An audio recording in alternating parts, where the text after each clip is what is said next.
So just to get an idea, has anyone read the book The 1 Minute Millionaire? Yeah? Well, I was reading that same book as well. And I was 21 at the time. And I came across this idea about Paul Hartunian, who was selling the Brooklyn Bridge, and I thought, how can I replicate that here in Australia? So I was driving past the MCG, and at the time they were doing the redevelopment of the Ponsford stand, and I thought, this is a really good idea. I can't believe no one else has had this idea. So I contacted the wrecking company, and firstly, my idea was I thought I'd get pieces of the bricks from the actual thing and mail out bricks to people. Probably not the smartest tack in the box. And then ended up contacting the wrecking company, and then they said, look, we have pieces of the carpet, we have pieces of the wood, maybe you should come down and get that. So I went down there and loaded up Mum's car with all this stuff, took it home, and then I actually had a workshop that was up in Brisbane. It was Brad Sugar's Billionaire Boot Camp. So I flew up for that, had everything all set up and ready. You know, I'd written my press release, Melbourne man, or 21-year-old Melbourne man sells MCG for under $24.95.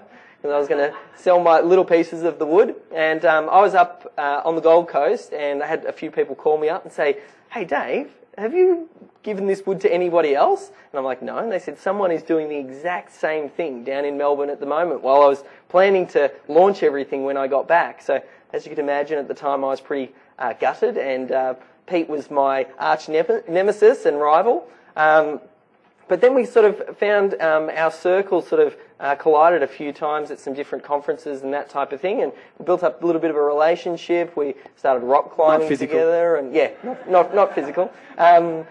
Built up, you know, like we've got similar interests in the business and all that type of stuff as well. So formed a really good relationship, kept in contact now, and I suppose that brings us up to speed with how we met and trying to make the lemons into lemonade and taking a bad situation. I ended up still getting a lot of media coverage. When I got back, I did the same thing. I think the media got a little bit confused because it was both a 21-year-old launching and selling bits of the MCG. They probably thought I was Pete as well. So that was one of my springboards to, again, get into the entrepreneurial game. Always been a little bit entrepreneurial. When I was back at my school, Melbourne High, there was a guy there who used to trade the stock market, and he used to come into class and he'd tell me how much money he'd made during science. You know, made $500 here, $300 there, and just like a problem gambler, I suppose he was just telling me about his winning trades, not necessarily his losing trades. And I thought, okay, maybe this stock market thing is what I need to get into. I left school against the better advice of all my friends and family. I took out a $5,000 loan and did one of those weekend, you know, become a super trader courses where you go and learn the secrets of the stock market, and then you start trading Monday morning. Quickly found out that it probably wasn't as easy as that, and realised that you needed to develop a trading float, so you had a little bit of cash to trade. So then I went on, and I suppose to cut a long story short, ended up creating an info product in the stock market niche, and then got interested in marketing and internet marketing of how to market that product online. Because what you're going to learn about today, you can have the best product in the world, but unless anybody knows about it, it's not worth anything. So that's where I got interested in, you know, Jay Abraham, Dan Kennedy, all of the classic greats from direct mail, and then shifted into the internet space. Running alongside of that, friend and I, we set up a rock and roll clothing music store, selling everything from AC/DC t-shirts through to Metallica t-shirts. We built it up to 3 stores, about to franchise, got all the franchise docs done.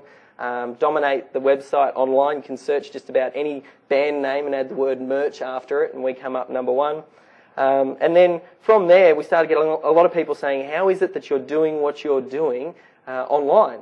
And we kind of, as a team, we sat down and said, you know, there's such a demand here. There's a lot of people who want to know how it is that we do what we do. So we brought everything that we were doing in the stock market niche to local business. And as you'd imagine, stock market niche, anything make money is a hyper-competitive niche. So when we were bringing the strategies that we're applying over there, we brought it to local business, you know, working with dentists and working with audit consulting and things like that. There's a few clients here today. We just absolutely dominated with them. So that was when Melbourne SEO Services was formed at the start of this year, and haven't looked back since.